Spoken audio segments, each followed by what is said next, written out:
네, 앞서 시청하신 일부 정책 분야와 총괄 분야 투자 방향에 이어서 2부에서는 기술 분야별로 특화된 투자 방향을 좀 더 상세하게 다루도록 하겠습니다.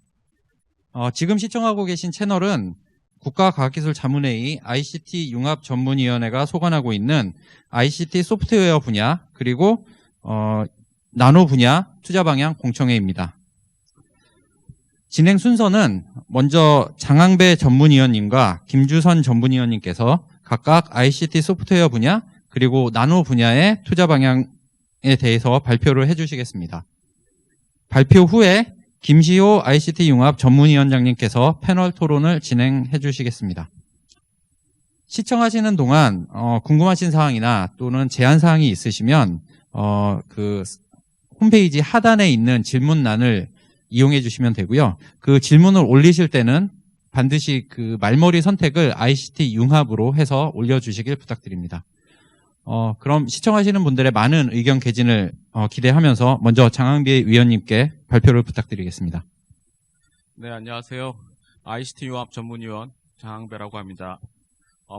제가 먼저 소개시켜드릴 분야는 ICT와 소프트웨어 분야의 주요 정책 목표는 무엇이고, 그리고 앞으로의 투자 현황은 어떠왔는지를 좀 살펴보고요. 그다음 그것을 바탕으로 해서 현재 투자 규모를 평가하고 시사점을 도출한 다음 이를 바탕으로 세부적인 그런 투자 방향을 설정하는 그러한 순서로 설명을 올리도록 하겠습니다. 먼저 선언적으로 주요 정책 목표를 ICT 소프트웨어 분야를 설명드리도록 하겠습니다. 가장 큰 분야는 바로 네트워크 분야의 5G를 중심으로 해서 다양한 데이터를 모으고요. 그 데이터를 모으는 대상은 사람, 사물로 확대해서 이 다양하고 그다음에 대용량의 그런 데이터를 축적한 다음에 인공지능 기술을 활용해서 추론하고 그리고 신가치를 창출하는 그러한 목표를 세웠습니다. 이것을 개량적으로 설명을 드리면 2030년도까지 인공지능 기술력을 95% 달성을 목표로 하고 있고요. 그리고 이 인공지능 기술의 어떤 핵심 기술이 되는 기반 하드웨어적인 성격으로서 어떤 반도체에 대한 설계의 시장 점유율, 소위 말하는 팹리스 시장이라고 하죠. 이것을 점유율 10%를 목표로 하고 있고요. 그리고 반도체에 대한 제조 시장, 소위 파운드리 시장이라고 하는데 이거에 대한 점유율을 35%까지 달성함으로 인해서 이러한 것을 바탕으로 실제 신가치를 창출할 수 있는 소위 말하는 5G 플러스 전략을 통해 가지고 세계 시장 점유율을 15%를 달성하고자 하는 것이 본 ICT 소프트웨어 분야의 정책 목표가 되겠습니다. 이를 가시화한 것이 크게 세 가지로 저희가 정리할 수 있는데요. 다시 한번 설명을 드리면 인공지능 기술을 활용해서 융합을 활성화를 통해서 지능형 산업 생태계를 구축을 하고요. 그리고 5G 기술을 수평적, 수직적으로 확장해서 10대 핵심 산업과 그다음 5대 핵심 서비스를 육성해서 초연결 기반의 혁신 성장을 이루는 것이 본 정책의 목표 중에 하나라고 할 수 있습니다. 그리고 차세대 반도체 핵심 기술을 어떤 산학연 협업을 통해 가지고 시스템 반도체에 대한 경쟁력을 강화함으로써 신성장 동력을 창출하는 것이 세 가지의 마지막 목표가 되겠습니다. 그 다음으로 이러한 선언적인 정책 목표를 설정하게 된 그 배경을 설명을 해드리도록 하겠습니다. 그 설명을 하기 전에 먼저 우리가 이제까지의 투자 현황을 좀 살펴봄으로 인해서 투자 방향을 우리가 설계하게 된 기초 자료로 활용을 했는데요. 이제까지의 어떤 전체적인 정부의 어떤 R&D, 특히나 본 전문의인 ICT 소프트웨어 분야의 어떤 예산이나 비중은 전반적으로 비슷한 수준을 유지하고 있습니다. 그러니까 최근에는 아무래도 기반 기술, 다양한 서비스가 활성화되다 보니까 기반 기술이 되는 소프트웨어라든가 컨텐츠, 그리고 이것에 대한 지속 가능성을 확보하기 위한 정보 보안 분야가 상대적으로 큰 폭으로 상승함을 알 수 있습니다. 2013년도부터 18년도까지의 어떤 절대적인 정부의 투자 규모라든가 세부 기술 분야별 정부의 투자 규모는 보시는 장표와 같습니다. 이러한 정부와 함께 민간에도 상당한 투자가 이루어짐을 볼 수 있는데요. 그 다음 페이지를 설명을 드리면 먼저 민간에 대한 어떤 세부적인 투자 규모는 크게 38조 정도 투자했는데요. 그 분야를 보게 되면 방송 및 네트워크, 반도체 디스플레이 분야의 민간 투자가 활발함을 알 수 있습니다. 이에 비해서 정부 R&D 쪽은 2018년 투자 규모는 한 2.79조 원이 되겠고 전체 R&D 예산의 한 14.1%가 차지하고 있습니다. 참고적으로 2020년 올 예산은 전년 대비 24.5%가 증가되어 그 중요성이 계속 부과됨을 알 수 있습니다. 세부적인 투자 비율은 반도체 디스플레이 분야, 소프트웨어 컨텐츠 분야, 방송 및 네트워크 순으로 투자 비중이 되어 있고요. 이것에 대한 연구 개발 단계, 소위 이게 개발 단계냐, 그리고 이것을 활용하는 응용 단계냐, 그리고 그 부분에 대한 원초 부분이냐, 기초 부분이냐, 이걸 구분해 봤을 때 개발 연구에 주로 많은 비중이 할당되어 있고요. 그리고 이것을 이 연구비를 가지고 실제로 수행하는 주체 관점에서 살펴봤을 때 중소기업의 비중이 높은 편임을 알 수 있습니다. 이러한 투자 현황과 그 다음에 흐름을 좀 고민해 봤을 때 저희는 이 투자 방향을 설정하기 위한 기초 자료를 분석하고 그리고 이것에 대한 어떤 시사점을 도출함으로써 투자 방향을 설계하게 되었는데요. 크게 두 가지의 큰 축의 시사점을 뽑아낼 수가 있었습니다. 먼저 첫 번째는 도전 및 혁신성을 좀 강화할 필요가 있겠다. 두 번째는 성과 창출을 좀 더 강화할 필요가 있겠다. 이 두 가지 축을 가지고 세부적인 시사점을 설명해 드리도록 하겠습니다. 그간의 먼저 도전 혁신성 및 강화 필요 관점입니다. 그간의 중점적으로 우리가 구축한 부분이 소위 DNA, 데이터, 네트워크, AI 기반을 토대로 해서 가시적인 창출을 하고 그 다음에 그것을 가지고 실제로 다양한 서비스나 산업에 적용할 수 있는 경제적 활력을 좀 불어넣을 수 있는 노력을 좀 해야겠다라는 고민을 했습니다. 먼저 그 세부적인 내용으로서 지능화 혁신 관점에서는 4차 산업혁명의 핵심 기술 R&D에 대한 정부의 지속적인 투자로 인해서 예를 들면 시스템 반도체라든가 소위 바이오 헬스라든가 미래차 그 부분에 일부 그 상용화 성과를 좀 내고 있고 소위 이것을 우리가 빅3 부분이라고 할 수 있는데요. 그런 부분들에 대해서 일부 상용화 성과를 내고 있지만 아직까지 수평적인 확대는 조금 미흡하지 않았나. 그래서 이런 부분들을 만회하기 위해서 우리가 투자 방향을 좀 설정하는데 참고해야겠다. 이런 부분들을 고민했습니다. 두 번째는 생태계 조성 관점에서 보게 되면 이 DNA를 좀 더 강화하고 또 개선시키기 위해서 기본적으로 필요한 핵심 인력이라든가 그 인력이 활동할 수 있는 인프라 부분들을 좀 고민을 해야겠다라는 부분을 고민해서 저희가 생태계 조성 부분을 정리를 했습니다. 두 번째 축은 성과 창출에 대한 강화 필요 부분입니다. 이런 관점에서 보게 되면은 정부 ICT R&D 기술 개발의 성과 활용도를 높이고 좀 더 확산을 좀 큰 폭으로 더 늘려야겠다. 이런 관점에서 사업 간, 부처 간 연계를 극대화함으로써 새로운 가치를 좀 창출할 수 있는 노력을 더욱더 경주해야겠다라고 정리를 했습니다.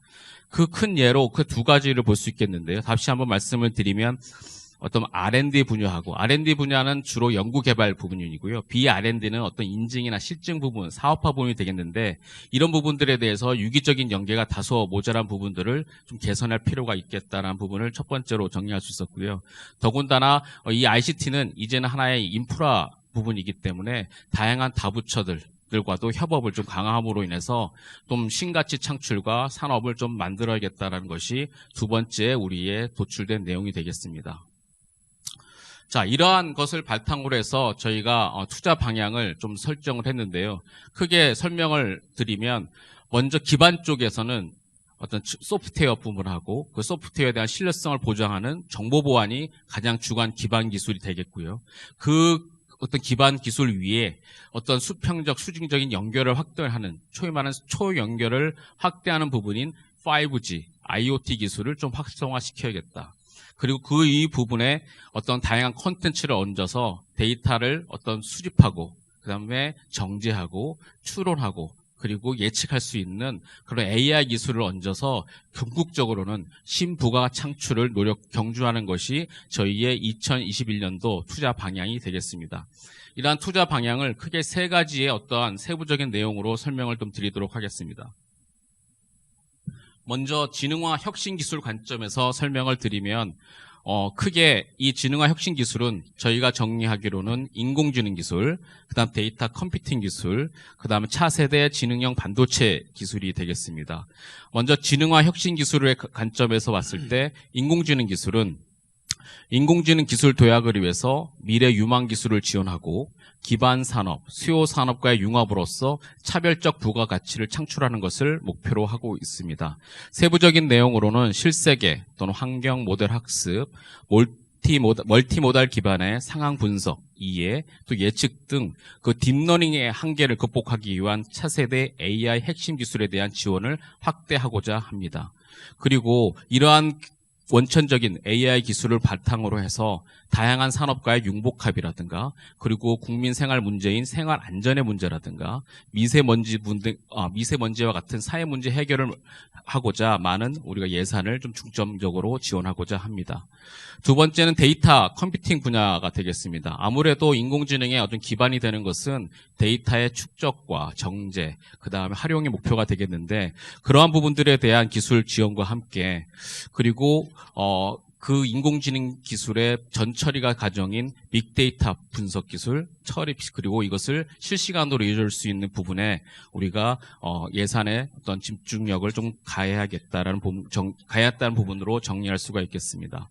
그리고 필요에 따라서 분산이라든가 엣지 클라우드 컴퓨팅 기술 부분들도 어떤 데이터를 얻어내고 그 데이터를 컴퓨팅해서 활용하는데 중요한 부분으로 작용될 수 있기 때문에 이런 부분들에 대한 투자의 방향성을 설정하게 되었습니다. 그리고 이를 하드웨어적으로 진행할 수 있는 국내 펜리스 기업의 기술 경쟁력 강화를 위한 시스템 반도체 설계 원천 및 활용 기술 확보에도 다양한 어떤 예산의 투자 방향을 설정하고자 합니다.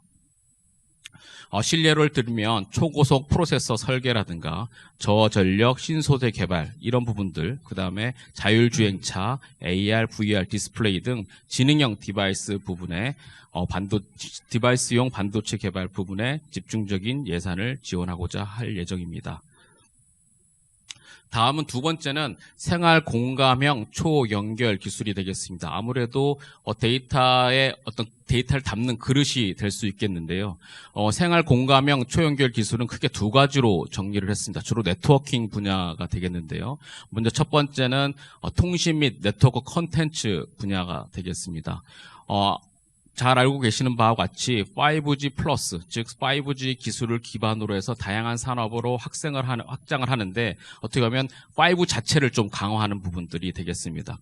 그래서 5G뿐만 아니라 6G까지도 우리가 준비를 좀 해야겠다는 부분으로 정리할 수 있었고요.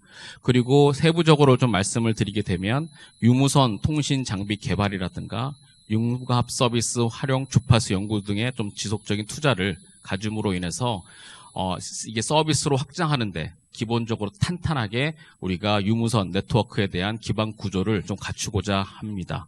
그리고 5G 자체에 좀 가지고 있는 한계성도 실제로 서비스를 진행하는데 발견된다고 한다면 차세대 네트워크에 관한 연구들도 병행함으로 인해서 미래를 위한 준비도를 높이고자 합니다.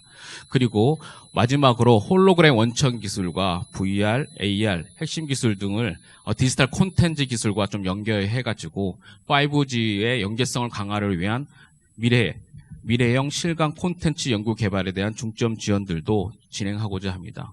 그렇게 됐을 때 실제로 이 기반 기술로 그치는 것이 아니라 다양한 내용을 담으로 인해서 신가치들이 다양하게 나올 수 있고 생각되고 있고요. 그러므로 인해서 본 기술이 발현이 되는 생활 공감형의 그런 모습이 좀 가시화되지 있지 않을까 이렇게 생각을 하고 있습니다. 그리고 두 번째 부분은 어떤 신뢰성의 네트워킹과 그리고 수직적인 그런 네트워킹의 확장을 가져다 주는 그 사물 인터넷, 소위 말하는 IoT 기술이 부분이 되겠습니다. 먼저 블록체인 기술에 대해서는 좀 더 실산업에 적용될 수 있는 범위를 좀 확장하기 위해서 거래 처리 속도를 향상할 수 있는 기술이라든가 그리고 확장성과 및 그 상호 연동을 좀 강화할 수 있는 그런 기술로 블록체인 기술을 좀 강화할 목적으로 정리할 수 있겠고요. 그리고 세부적인 그 사물까지도 연결할 수 있는 그런 IoT 기술, 소위 말하는 엣지 지능 기반 5G 연계 초고속, 초지연 처리 기술 부분에 대해서도 투자 방향을 좀 설정하고자 합니다. 마지막 부분의 주제가 되겠습니다. 어떻게 보게 되면 앞서 말씀드렸던 내용들은 크게 데이터가 있고 그 데이터를 담을 수 있는 그릇이 네트워킹이라 한다면 그 두 가지를 지지하는 것이 바로 기반 기술이 되겠습니다. 기반 기술은 크게 두 가지로 다시 저희가 정리를 할 수 있었는데요. 첫 번째는 소프트웨어 기술이고 그리고 두 번째는 그 소프트웨어에 대한 안정성을 가져다 주는 정보 보안 기술이 되겠습니다. 먼저 소프트웨어 기술을 말씀을 드리면 초고속 그리고 대용량 처리 등 컴퓨터 인프라 환경 변화에 대응되는 기반 소프트웨어에 대한 어떤 신뢰성 제고와 그 다음에 이 부분에 대한 확장 범위를 넓힐 수 있는 부분에 소프트웨어를 투자하고자 하고 있습니다. 그리고 이러한 소프트웨어가 안정화되고 그리고 앞서 말씀드렸던 데이터가 좀 무결성을 유지하고 네트워킹이 끊기지 않고 변조되지 않게 도움을 주는 것이 정보 보안 기술이 되겠습니다. 특히나 최근에는 데이터 3법의 통과로 인해서 정보의 활용이 상당히 극대화될 것으로 예상되는데 극대화되더라도 안정성을 가져가고 신뢰성을 확보하는 기술이 바로 정보 보안 기술이 되겠습니다. 그래서 그런 부분들에 대한 어떤 투자의 범위들도 고민을 하고 있습니다. 그리고 마지막으로 말씀을 드리면 기존의 어떤 서비스에 대한 안정성뿐만 아니라 미래에 좀 새로운 위협으로 다가올 수 있는 예를 들면 SNS 도용 사기라든가 그 공급망 공격이라든가 클라우드 취약점 공격이라든가 AI 역기능 등에 대응하기 위한 어떤 신종의 사이버 위험 및 재난 대응 기술들도 정보보안 분야에서 좀 투자가 이루어져야 되지 않을까 고민하고 있고요. 또 미래에 새롭게 부각되고 있는 정말로 안전하고 그리고 신뢰성이 확보된 양자 암호 통신에 대한 부분들도 미리 준비함으로 인해서 선제적인 그런 미래 안정성에 대비하고자 합니다. 마지막으로 본 이제까지 맞서 검토해드렸던 어떠한 투자의 현황과 시사점 도출 그리고 방향 설정을 설명을 드렸는데요. 이러한 어떠한 체계 속에서 이것을 어떻게 오퍼레이션을 하느냐, 운영하는가가 상당히 더 중요한 요소로 다가올 것으로 생각이 되어집니다. 이렇게 투자 방향이 설정되면 이 투자 방향에 맞게 어떠한 오퍼레이션, 운영 방식이 정리가 되어야 될 텐데 그 두 가지 방향으로 크게 한번 정리할 수가 있게 되겠습니다. 먼저 첫 번째 투자 효율화, 방향성에 따른 효율화 방향을 말씀을 드리면 첫 번째는 B&D 사업과의 연계 강화 부분이 되겠습니다. 앞서 말씀드린 바와 같이 R&D 부분은 연구개발 부분이고요. B&D라는 것은 그 연구개발된 내용에 대한 실증이나 인증, 사업화 부분이 되겠는데 이 부분에 대한 중복성 검토는 물론이고 이 부분에 이것을 바탕으로 연계를 강화함으로 인해서 훨씬 더 신가치 창출에 도움을 드리고 그리고 이것이 어떠한 안정적으로 흘러갈 수 있도록 사업이 안정적으로 흘러갈 수 있도록 우리가 이 부분에 대한 면밀한 검토 작업들도 좀 더 세세하게 진행할 예정으로 있습니다. 특히나 이러한 부분에 대한 신설 시에는 R&D 부분에 대한 신사업의 신설 시 동일 분야에 대한 B&D 부분들도 한번 살펴보므로 인해서 혹시 중복된 것은 없는지 그리고 연계할 부분은 없는지 이런 부분들에 대해서도 충분히 검토할 예정으로 있습니다. 두 번째 부분은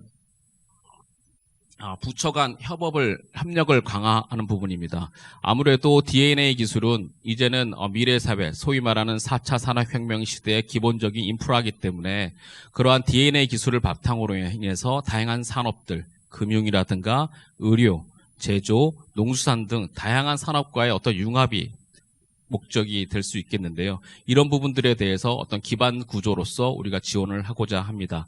세부적으로 말씀을 드리면 각 부처에서 제기한 그런 사업 수요를 대상으로 핵심 기술과 적용 분야 간 적정 연계라든가 조합을 통해서 다부처 공동 연구를 확대하고자 합니다. 예전에는 어떤 1부처의 어떤 집중화된 기술이 중점적이었다 한다면 이제는 좀 더 수평적인 그러한 연계를 통해서 좀 더 내실화되고 좀 더 사업화될 수 있는 그러한 R&D 성과물을 창출하고자 노력할 예정입니다. 그리고 두 번째는 아무래도 AI의 시대가 펼쳐질 예정이기 때문에 그 AI에 대해 어떤 밑바탕이 되는 데이터를 어떻게 구축할 거냐, 유통할 거냐, 활용할 거냐 이런 부분들에 대한 범부처 협력은 물론이고 이 부분에 대한 정보 강화 부분들도 함께 가져갈 예정으로 있습니다. 그리고 ICT 중소기업 R&D의 경우, 특히 중소 R&D의 경우에는 중소기업이 어떤 스타트업 부분이냐 아니면 스타트업을 지나 성장의 단계를 거치고 있느냐 이런 것을 고민해서 어떤 부처 간 이어달리기를 좀 모색하고자 합니다. 마지막으로 어떤 창의 도전성을 강화하기 위해서 어떻게 보면 이제까지는 옆으로 수평적인 어떠한 연계를 강화하는 게 목적이었다고 한다면 이제는 깊이 좀 더 멀리 나가는 그러한 투자 효율화 방향이 되겠습니다. 창의 도전성 강화 부분은 차세대 성장성을 확보하기 위해서 고위험이라든가 도전형 연구 분야와 주제 및 수월성 확보를 위해서 R&D 지원 체계를 강화하고자 합니다. 예를 들면 양자 정보 통신이라든가 6G 등 그 장기로 진행되어야 하는 고위험, 그다음 도전적 연구에 대한 투자를 확대할 예정으로 있습니다. 그리고 실제로 진행 방식에 있어서도 경쟁형 R&D라든가 챌린지형 R&D 방식이라든가 이런 부분들과 같은 도전적 연구 방식에 대한 지원 강화를 통해 창의 도전적 인력 양성 및 연구산업 생태계 구축을 유도하고자 합니다. 이것으로 ICT 융합 전문 분야에 대한 설명을 마치도록 하겠습니다.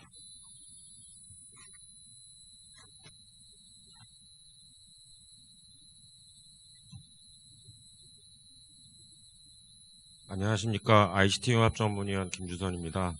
이어서 나노 분야에 대한 21년도 투자 방향에 관해서 설명드리도록 하겠습니다.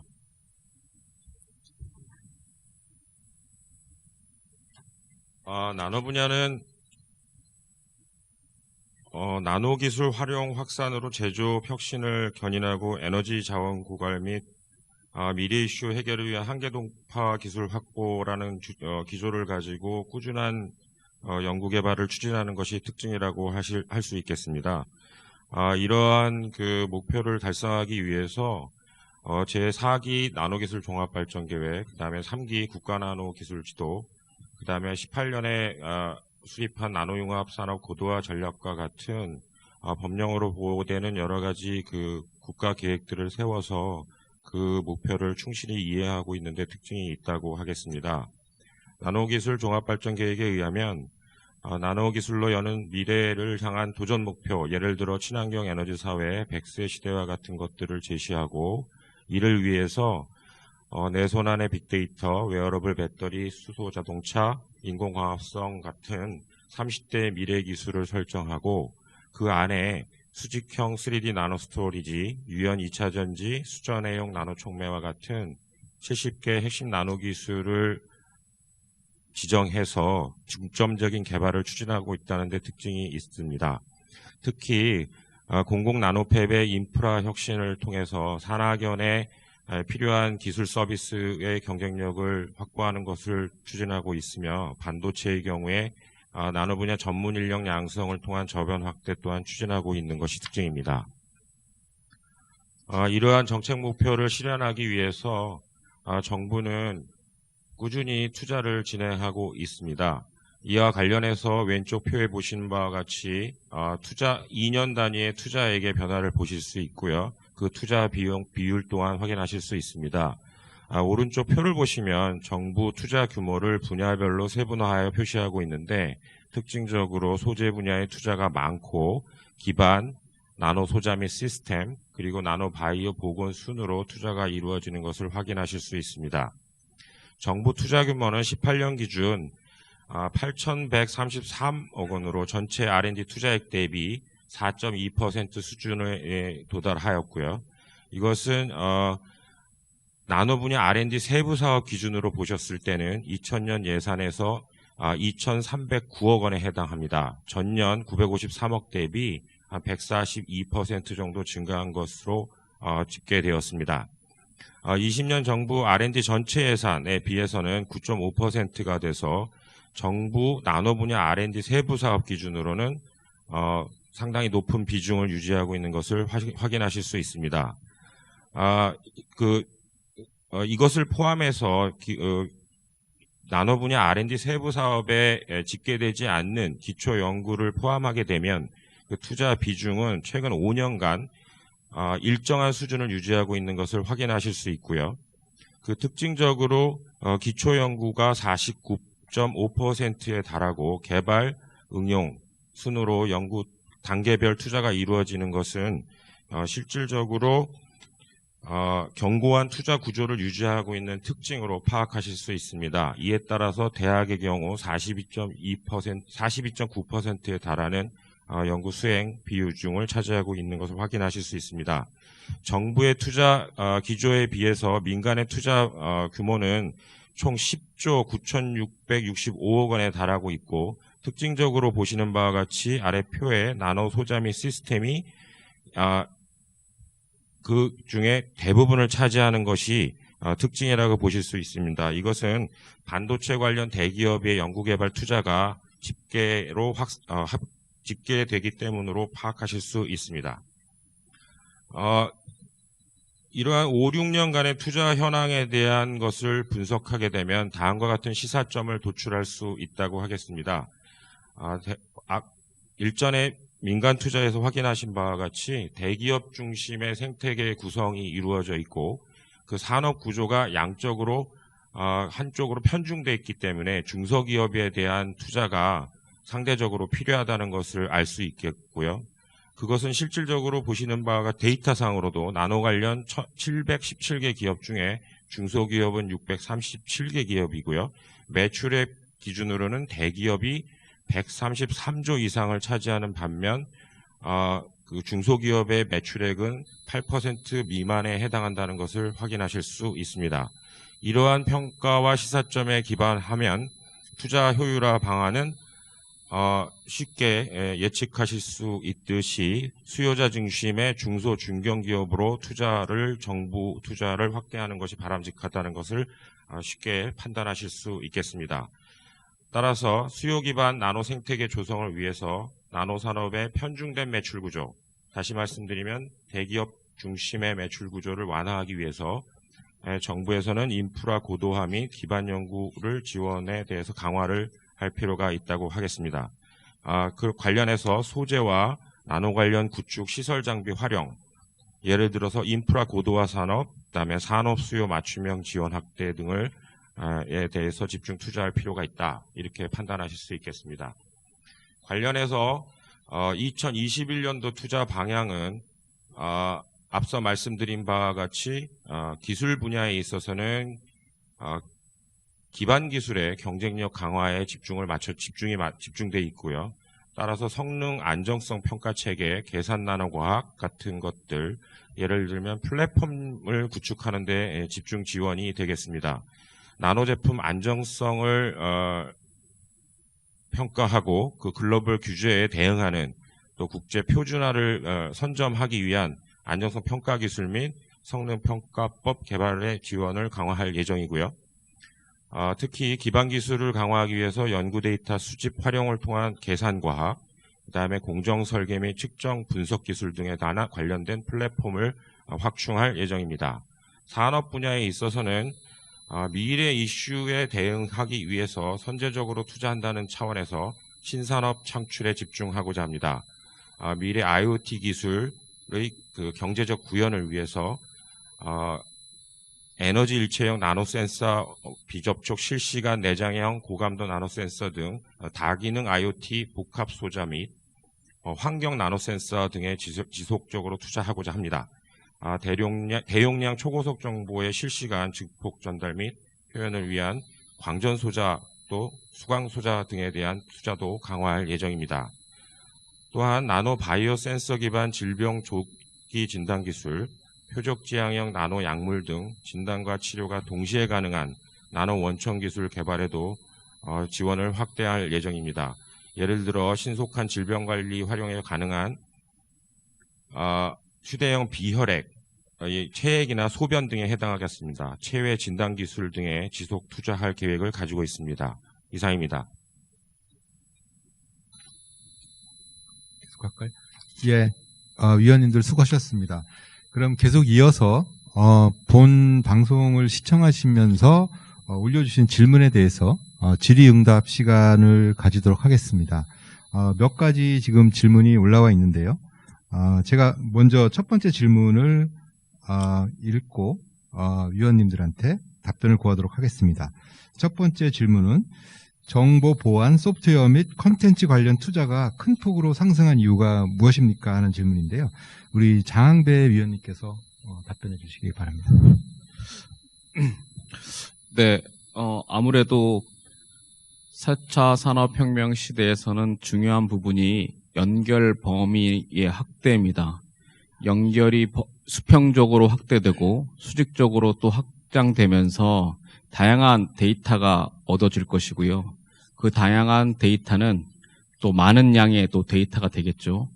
그렇게 되기 때문에 그런 것을 바탕으로 해서 우리가 추론을 또 하게 되는데, 이러한 네트워킹과 데이터에 대한 어떤 무결성 확보가 상당히 중요합니다.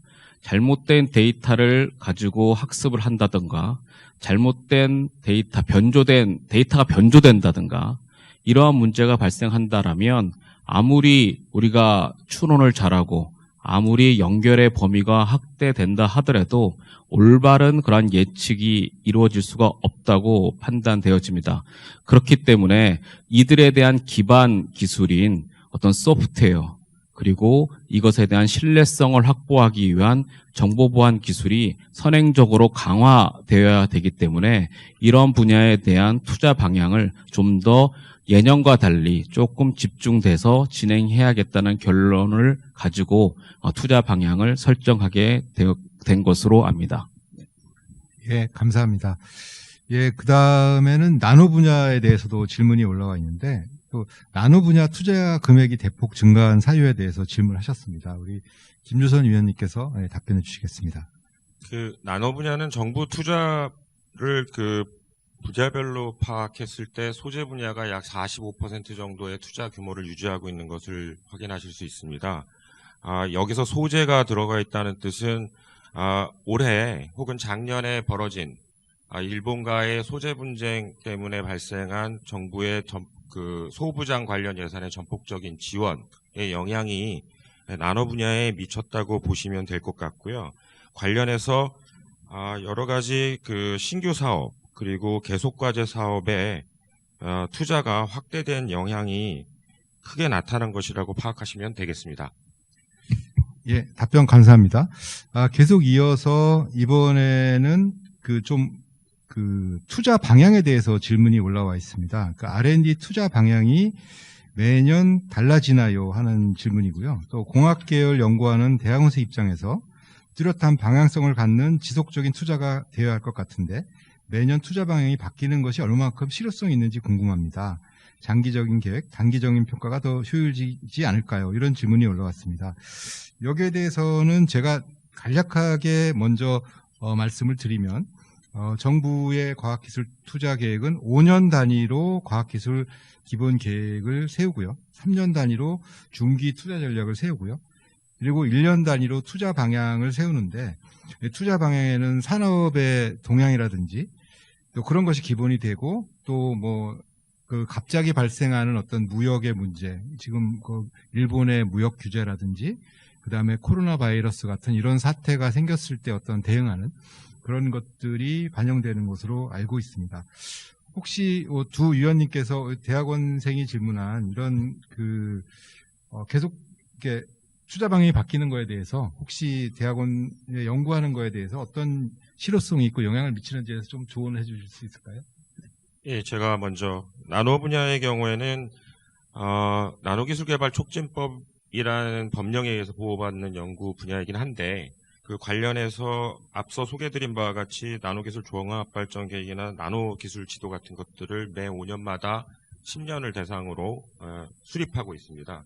결론적으로는 이런 이제 중장기 계획을 수립하고 그것에 의해서 순차적으로 투자가 이루어지는 것이기 때문에 전체 기조는 일정하게 유지된다고 볼 수 있고요.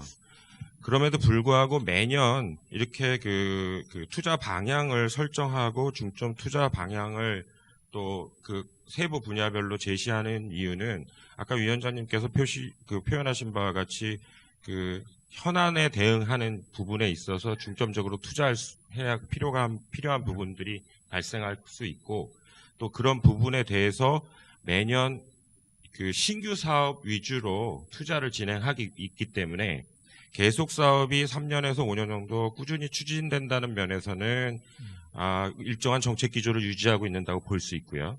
신규 사업을 새로 또 투자한다는 측면에서는 그때그때 현안에 대응한다고 보실 수 있기 때문에 양쪽에 관해서 균형을 유지하고 있다. 이렇게 표현드릴 수 있겠습니다. 또 ICT 쪽에서 ICT 소프트웨어 분야에 간단한 말씀을 드리면 주요 흐름은 초연결, 초지능은 상대적으로 중요한 핵심 흐름은 유지되고 있고요.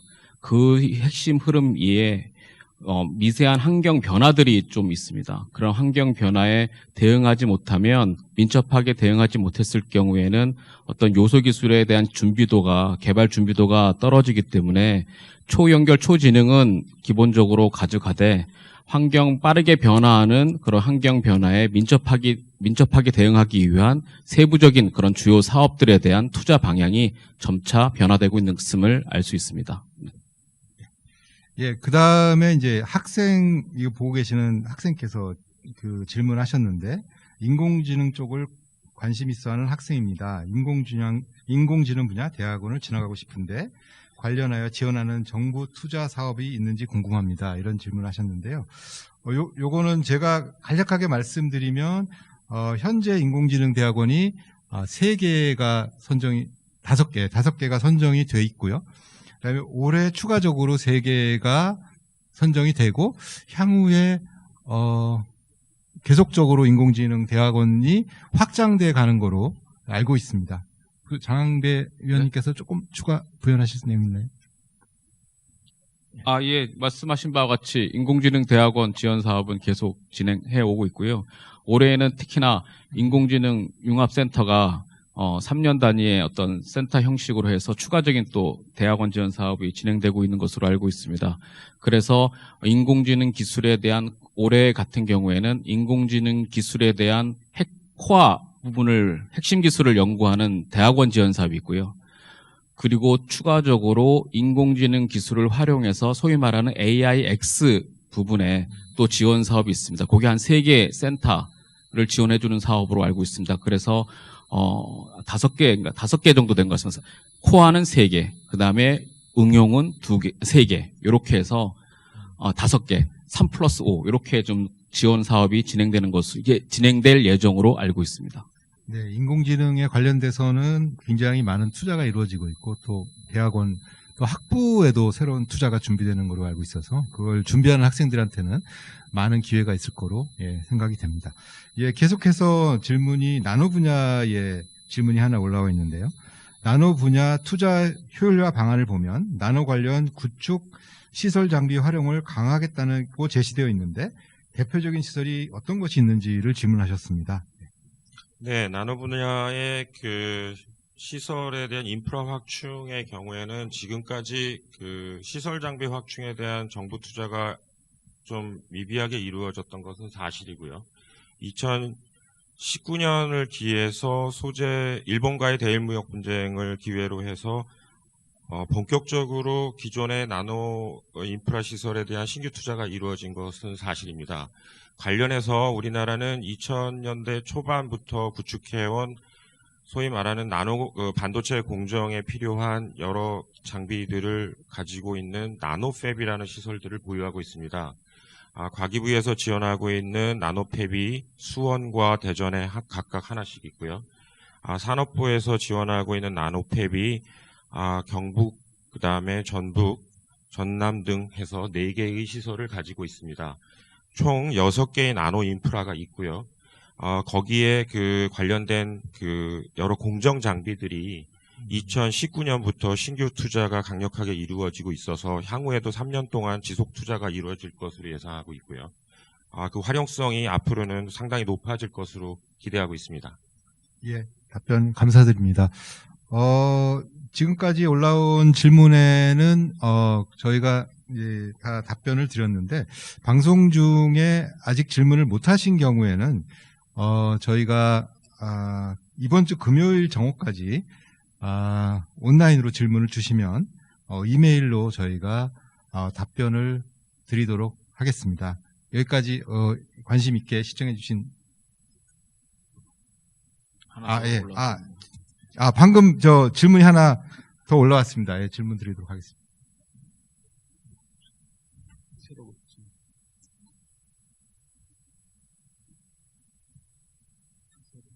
예, 방금 질문이 하나 또 들어와서 계속 진행을 하도록 하겠습니다. 네, 그 기업에 계시는 분께서 질문하신 것 같습니다.